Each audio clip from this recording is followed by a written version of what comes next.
Hi guys, quick update lang for Bitcoin.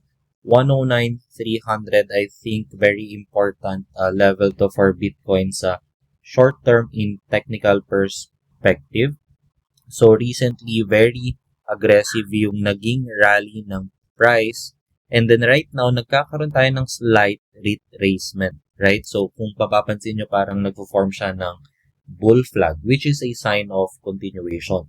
Now, dito sa 109.30 area, kung makikita nyo, if we look left, previous resistance yan before, and kung babalik tayo ng medyo sa left side, makikita din natin na meron tayong trend line resistance dyan. So actually, nag-form to ng AB equals CD pattern, which is also a sign of correction. So, yung overall directional bias for Bitcoin is bullish, but then again, we have to be aware na meron tayong makapal na resistance at 109.30. So, if ever na magbe-breakout tayo from that level, of course, on-site na yung all-time high level natin. So, possible na balikan niya yun or even much higher prices. So, yun lang guys for this video. Good luck and trade safe.